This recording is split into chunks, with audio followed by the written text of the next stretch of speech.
We could do all of that in the diaspora, prepared for any of our diaspora or disaster, not only in Jamaica, but the entire Caribbean. So I want to ask you the question, is fool we fool so? What is wrong? Why are we giving people money? Caribbean Today is happy to welcome back Dr. Rupert Francis. Dr. Francis will be joining us to talk about his organization and his role in the causes and goals of the Jamaica Diaspora Council, among other issues. Thank you, Dr. Francis, for taking the time out of your day to sit and chat with us. Thank you, Janet, for asking me to come back again, and it's a pleasure to be here with you. I want to say hello to the listeners. I hope you will learn something, and I will also learn something from this interview, and hopefully share with a wider audience the truth about what is happening, not hearsay, right? Directly from the horse's mouth.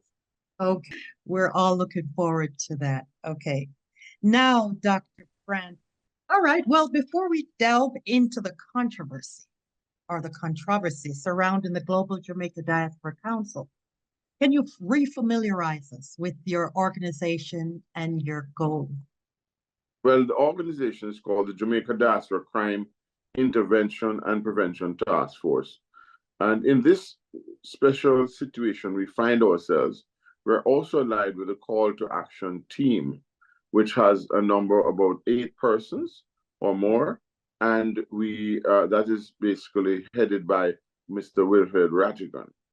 And Mr. Rattigan is also a member of the Jamaica Diaspora Crime Task Force as well for quite some time. And some of the others are also members. But we have a wide range of persons that subscribe to our whatever we are doing right now. And basically, what we are doing, we are trying to fight for the Jamaican people at home and abroad.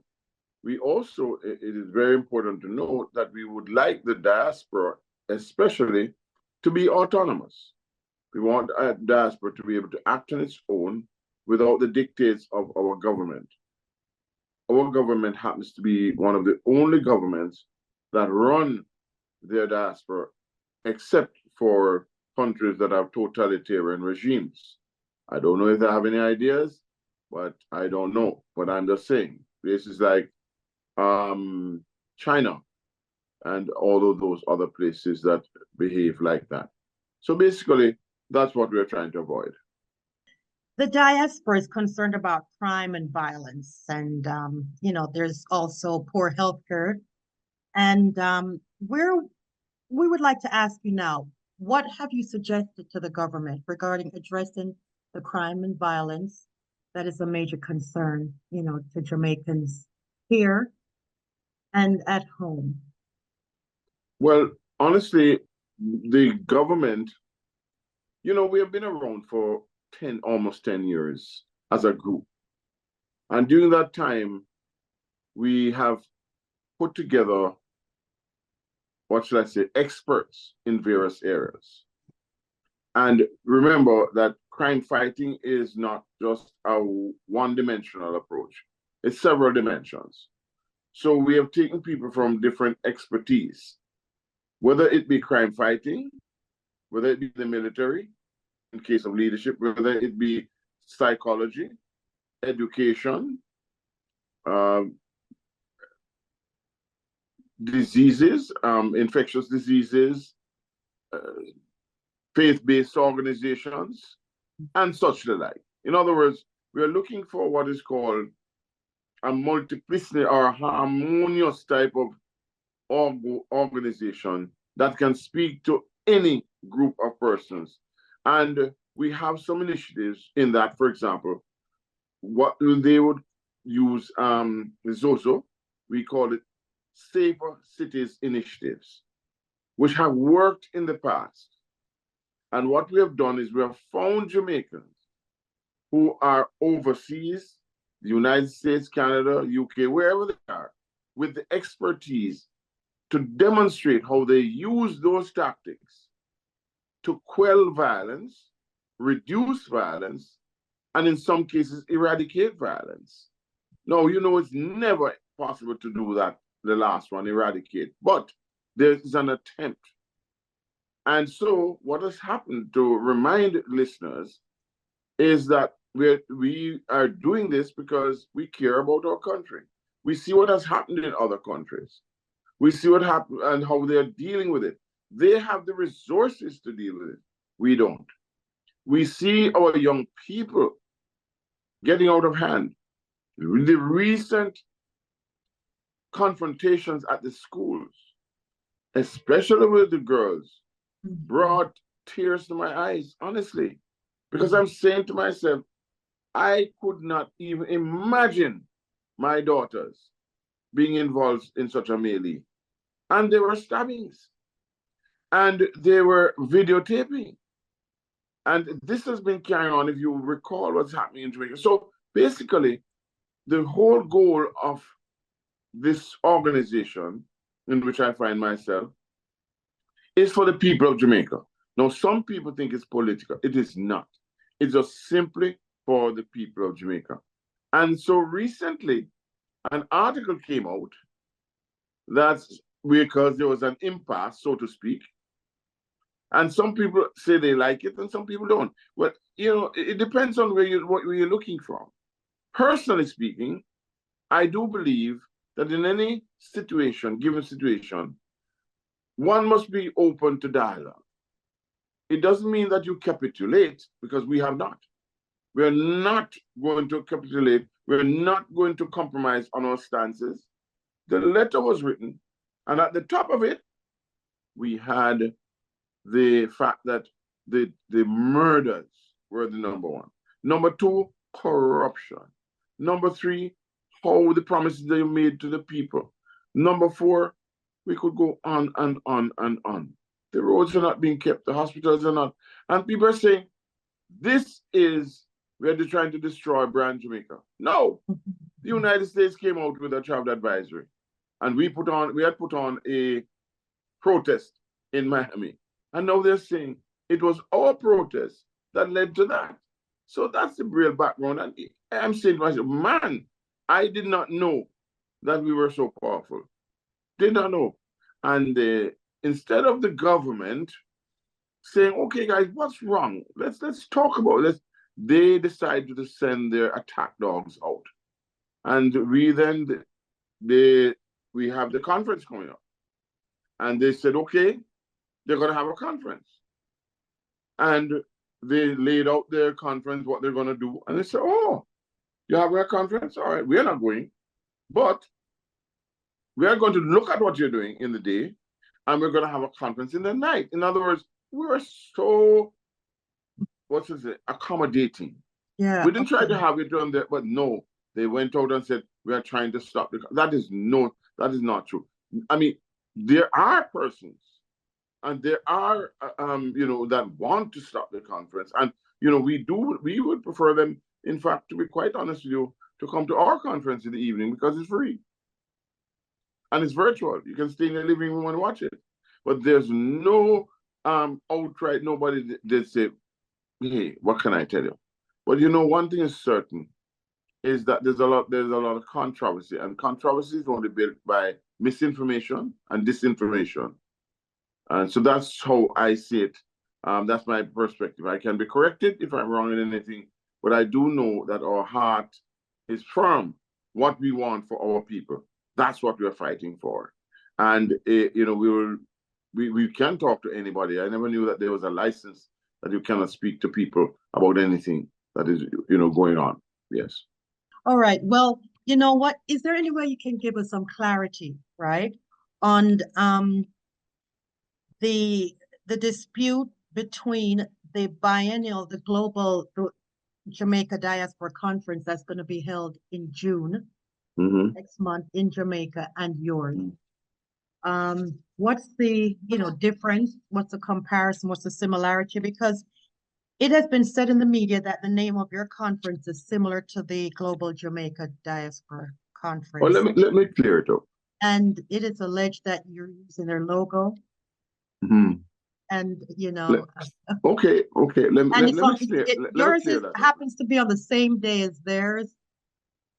Well, I just I just dealt with that aspect of it. It happens to be the same evening, not the day. What Same we're going to do is evening, watch, same for example, think days, about but it. evening. I've been to conferences and they have them in the day and they concentrate on selling their whatever is in Jamaica, selling this, inviting investments, and a lot of things that are nice about Jamaica, coming home to enjoy yourself and all that sort of thing.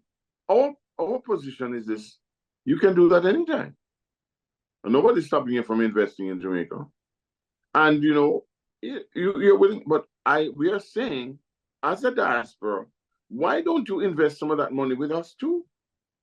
We have people like you, for example. I'm sure you'd like to have your own studio, like to have your own this, right? Like to have your own that, so you can talk more about Caribbean today, right? But no, if you wanted the money, you would have to go to a bank up here who doesn't have necessarily your interest or see your vision. Can you imagine that in the United States, we have, for example, Goodwill, and these people are getting big monies out of Goodwill, and we are giving stuff to Goodwill? We could have our own Goodwill here, right? We could have our own disaster preparedness place here.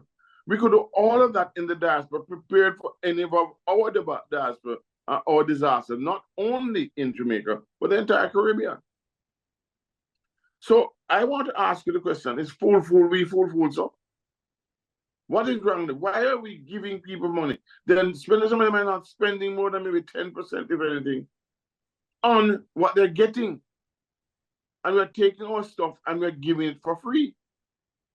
Let me make it quite clear. Until the diaspora takes itself in its own hand and put on big boy pants and decide we want to run the diaspora and with the people in the diaspora, and of course, the government is entitled to be part of it, I would imagine, once it's approved. And, you know, we go forward and we work with each other to build Brand Jamaica. So That's do we have what I two think is separate, important. do we have two separate Jamaica Diaspora Councils then? In that No, case? it's what we had, what was called an advisory board before, and it's a Global Diaspora Council. The Global Diaspora Council was set up in order to look at diaspora affairs. And there was a question of, with the Global Diaspora Council, there are 28 or 30 members of the Global Diaspora Council, some that are elected and some that were appointed, right? But that was when the Jamaican group was running it. We have now decided to grapple. The Global Diaspora is now our own. We have established, we have registered it, right? We have registered it. And so we are now the Global Diaspora Council, but it is no longer being led by Jamaicans. By Jamaica, it is being led by the Global of the United States, which we just formed a group called the Global Diaspora for the United States. Yes. So when you say it's not being led by Jamaica, you mean the Jamaican government? Was the The ministry Jamaican government, yes, being led. But here's what you have. If you read what is called the Jamaican Diaspora Policy, it clearly states in the Jamaican Diaspora Policy that it is run, the chairman is the junior minister in the Ministry of Foreign Affairs. And there are three other persons, two which are employed in the Ministry of Foreign Affairs, and one that is out of the diaspora. And that one person is elected, and there are only three in the United States, two in Britain, and two in Canada. So those are the sum total of the persons that are part of the forward, and then you appoint. And guess who appoints the other remaining amount? The government of Jamaica. So I'd encourage you to go read about it, and it will tell you point blank. So how can you have a diaspora that is led by the country of which we speak? Does not make sense. You mean the country that we left, that we're no longer? Well, yes, well, we are living? still, yes, we country that we live, and we have, we are saying that it's important that we in the diaspora are autonomous. We can make and think for ourselves, and that is how it should be. Okay, that's what we are hoping. Not hoping, that's what we can make happen. And there should be no division. Should be no separation. So right? is there any, so would you say that there's going to be some sort of legal battle? You know, well, yes, you could say that, because the current government can no longer use the name the Global Diaspora, because we now own that. It's been unincorporated. And also the logo, remember that logo that they're talking about? That has also been, it was never registered. And so therefore, it now belongs to whomever has registered it. And that means us, yes. okay.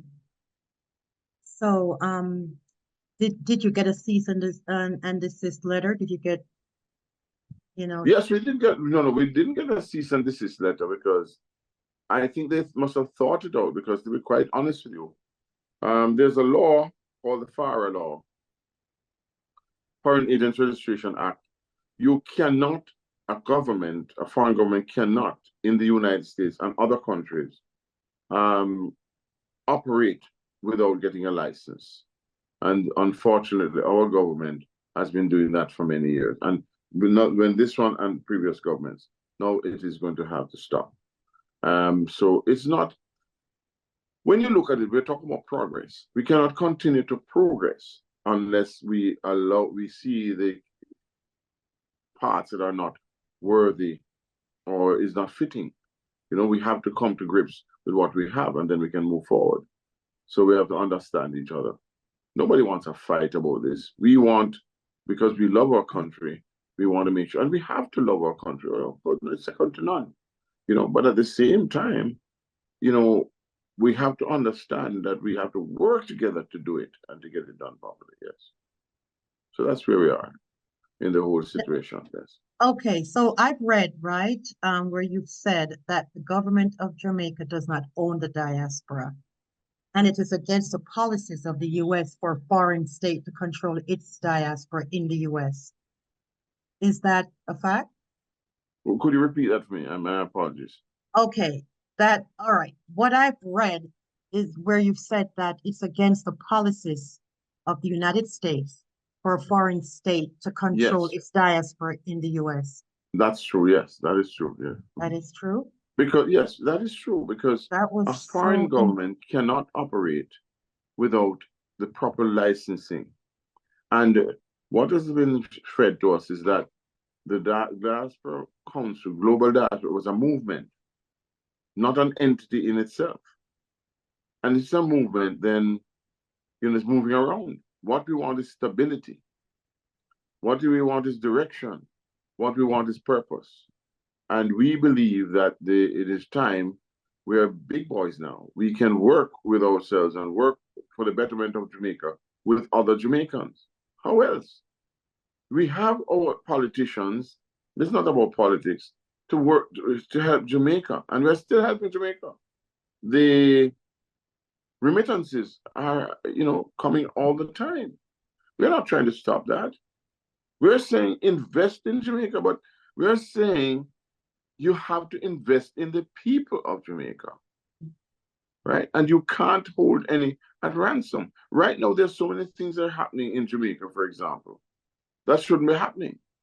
I mean, there's a water crisis in the Westmoreland and Hanover and so on, in those areas in Negril, beyond comprehension, in a country that is called the land of wood and water. And we are surrounded by seas. And we could have done that. I mean, if really, really look at what is happening in those areas. You have hotels, have to be trucking water to hotels. Can you imagine? Every week, millions of dollars. And what we're saying is there was no plan for it. So we want to say to them, listen, we have expertise.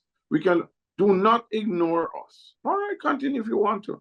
But you will be to your own chagrin if you do that, because the people of Jamaica are beginning to realize that you have foreign entities that are coming there and getting better deals than they can.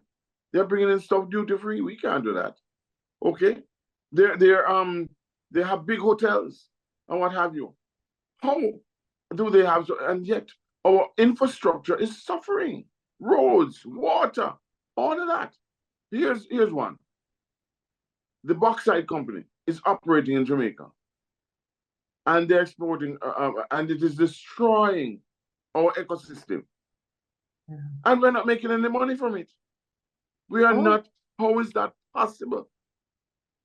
How is that possible? And you may have, this may have escaped you. There was a press release that said, "Oh, Dr. Francis is no longer upset because he did not get this, did not get that, did not get the other." That's not true. That's not true, and they know it's not true. And I'm telling you, I was very angry about that because they know for the past 20 or 30 years I've been doing this assiduously. Okay, and this is what is happening. So we need to clarify all those things, and we need to come together, and we need to work together. And I really hope that my phone, because we had some problems with this thing. I hope that my phone holds out right now. Before we have to close. Yes. Yes. Okay. So I wanted you to share with us, right? Besides, your organization is the Crime Intervention and Prevention Task Force, but of course, yeah, you're passionate about other issues that concerns Jamaica, right? Now, if we could stick with crime, right? Yes. I know we talked a little bit about this in our previous interview, right? That you shared earlier your suggestions for solving or combating crime, but what about the gun trafficking? That is an issue as well. Yes, we have. Let me say this to you. It's a very complex issue because there are drugs and guns and what have you coming into Ireland. There's a swap in trade. Some of them coming through Haiti and other places which we have identified and so on and so forth. And many of the guns are manufactured in the United States, but that doesn't mean they come directly from there. Okay, that's what everybody would like to have us believe. But when you have a supply, you have to have a buyer. So are you telling me the people are buying it and sending it? I have a difficulty in that. I more believe that they're swapping because we've found so many drugs and nobody has found anybody was on there and so on. Marijuana is nothing. We are talking about cocaine and hard drugs and so on and so forth. And they found guns, right? So I'm saying to you, why is it nobody has been brought to book? Why? Who is protecting whom? Okay? And in the marijuana trade, what can I tell you? That's no longer a factor because it's legal now, right? The point I'm trying to make is this. This is something that we'd have to find out, dig into, and go to the bottom of it. But I am telling you, I don't know if many people do want us to go into that situation. Okay? And that's what I say. You have to have people who really want to say, and it is hurting who? The people of Jamaica, the people who don't have it, the young people in particular. If you don't treat young people right, you see what's going to happen. We have to educate them. We have to do this. We have to do that. We can't do it for ourselves alone. Come on. You know what I mean? And there's a lot of scamming going on too. Dr. Francis, do you think Jamaica could use some intervention from other countries to help with the crime? Absolutely, yes. But the fact of the matter is they can get intervention from us, but they don't want it necessarily from that. I don't know why. They must have a reason. Well, I'm talking about intervention from law enforcement, That's what I'm talking about. Yeah, that's what I'm talking about. Law enforcement, people who have served, and who better than a Jamaican, like yourself or myself, who have been in Jamaica. We know Jamaica, we know the nooks and the crannies, right? It wouldn't it be better rather than getting it from a place like England or wherever they don't know, USA, Canada, or what have you, they don't know nothing about Jamaica, but from somebody who knows the ground? Come on. Yeah, and as a retired captain of the Jamaica Defense Force, right? Yes. What do you suggest? I mean, can you just give us two, Listen, let me tell you something. Everybody says it's a gang problem, but we have to change the mindset of the people as well. We have to change the mindset of the people because I'm telling you, We have not done anything to stop the people from engaging with the security forces. That's another thing. The morale has dropped. What have you? We're not paying them properly and all that sort of thing. And there are other persons, there are many other initiatives that you can use to resolve the issue. Mhm. Okay? You can use to resolve the issue, and that's the whole point. We need to do that. Right? Okay. We need to do that right away. Okay? There's so many things that you can do. The gang, we offered it to them with the gangs. I mean, let me give you one example. And some of my states it's silly. Most of the murders that are taken over there are taken with people on the pillion riders on a bike. Don't you think it would be good to make it unlawful to be a pillion rider even for a while to see what happens? Right. Come on, that's common sense. Okay? And we know that this is happening in certain areas as well. Why aren't we? We know they know where the people are. Get them, and we will stop it. Somebody's benefiting from it, and it's certainly not the Jamaican people, the average Jamaican people. Somebody's benefiting. So I'm saying to you, we want the tourism to come. We want everybody to come to our island. It's the best island in the world. It's a paradise. But we have to make sure we have the standards, that we have to set the standards that we can move forward. You understand? That's my view. And I'm not going to change that view. And the people that I work with are not going to change that view. I'm just going to go back to the conference. So do you think you can spend your money how you want to spend your money. But we are saying, come to our conference. Come in the evening for free. Listen to what we are talking about, the changes. Okay, we're not fighting with anybody. Okay, sell what you want to sell.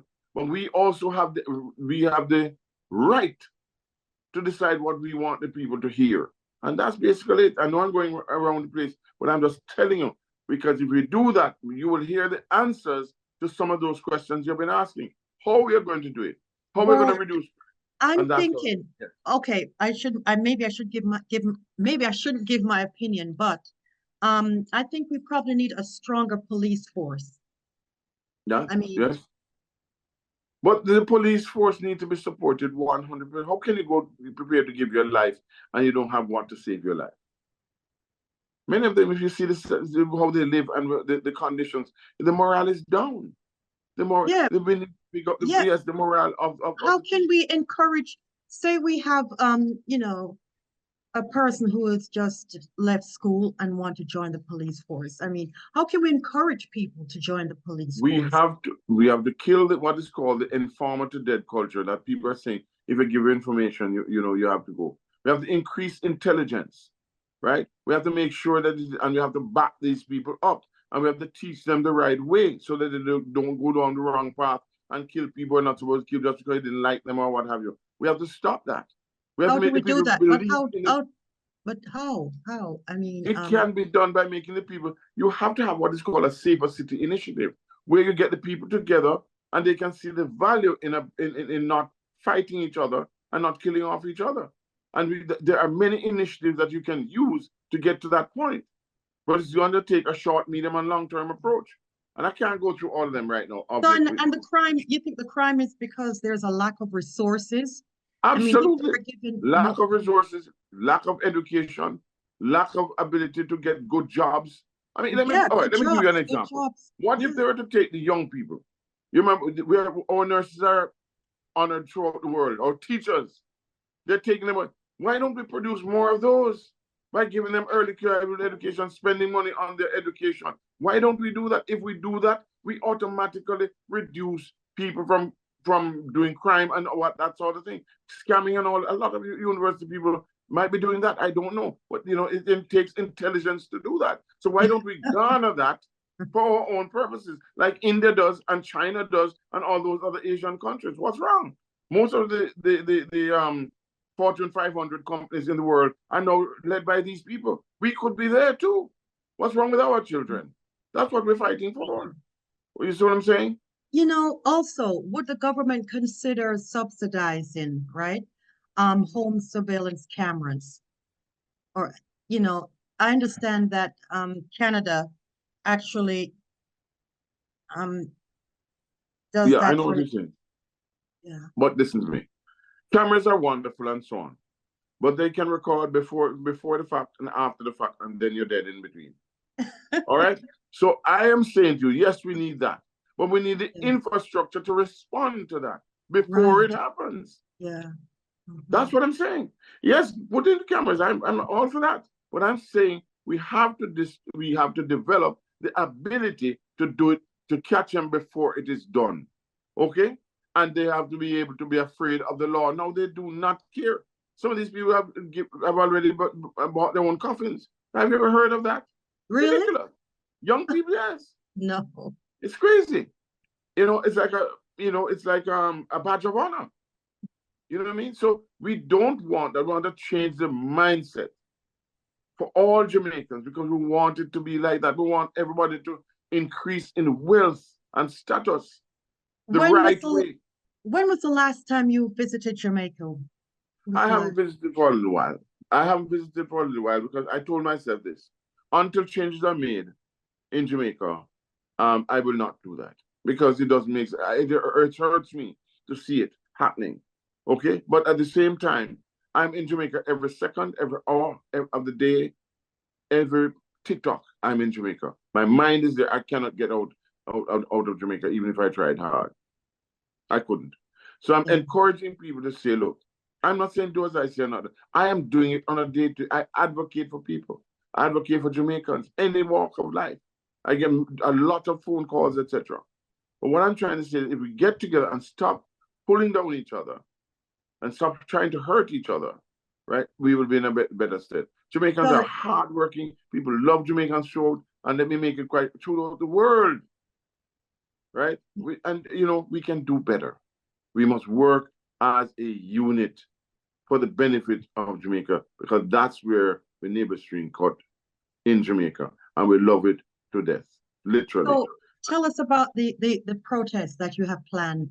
Oh, the protest on next Friday. Yeah, the 10th. Not this Friday, the other Friday. Yeah. In New York. It is as planned. It's going forward, and it's going to be huge. And everybody's going to see an outpouring, and we're going to make sure it is, so we understand. And as I said, it is important for people to understand that the people of this is not just a few people. Let's say 1, 2, 3, 4. No, it's a lot of people. Go look at the viewership that all the people that are out there on social media have. It's time we stop pretending that it's not happening and deal with the issues.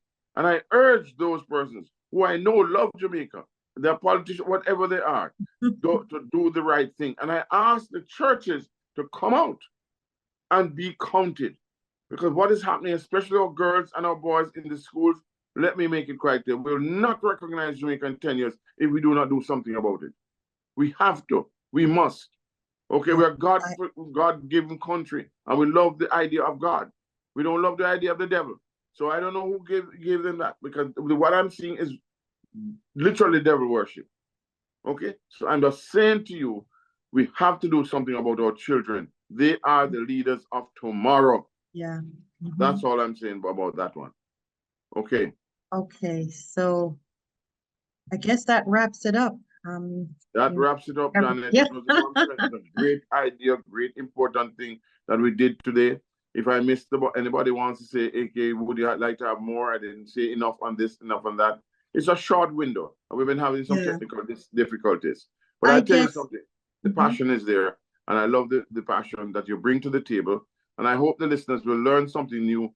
And as I said, I had to rush through a few pointers, but I know if you want to hear more, just reach out to Janet, and she will give you an opportunity to hear more.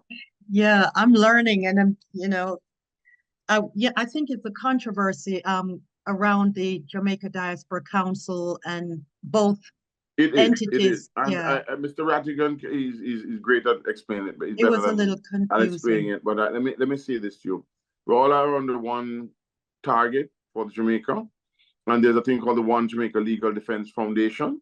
That is, we will legalize them to anywhere they come. We will meet them out there, and we look forward to speaking to for them coming to terms and understand what is happening in front of them. And we didn't cause it; they did. Okay, we didn't cause it, and we want to work with every Jamaican. Understand it. We're not trying to stop them. We would never stop our poor people from getting benefits. But what is happening is that they're not. There are too many things. Hospitals, roads, food. We have to Everything. import more food now than ever before, right? And we don't even know if it's good in good condition, right? Everything we're importing, a country like ours that can produce so much, they're importing water into the hotels, the drinking water, and we have a land of wood and water. Come on. We are sickening our children with the bauxite spills and what have you. Come on. We are not giving enough attention to education, so that the people who are now educating the youngsters are leaving. Last year it was so many gone to Britain alone. You should look at it. Go look at it yourself. Ask them to look at it. Yeah. You have to ask yourself the question, who is first? The big people in terms of the politicians or the people? Who is serving who? The people are serving the politicians, or the politicians are supposed to be serving us. Ladies and gentlemen, it's time we take Jamaica in consideration first. God first, others second. Jamaica, of course, is quite immediately after God and people. That's what we want. I want to get back to that stage where we can talk to each other, we can love each other, and there's no wiggle room to get out of it. Okay? And I'm so looking that's what forward. I'm hoping. That's my prayer incessantly to do that. Yes, as a person who believes. Yes.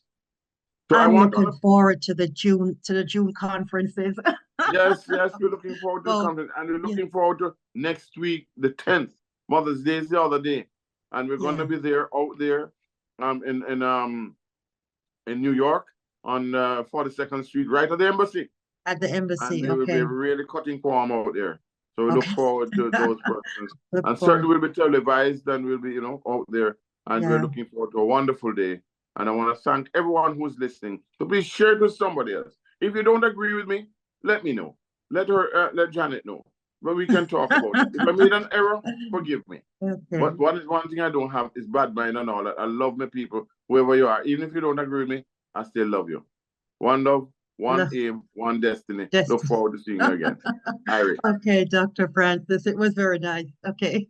Okay, my love. You take good care, Janet. All the best. Bye-bye.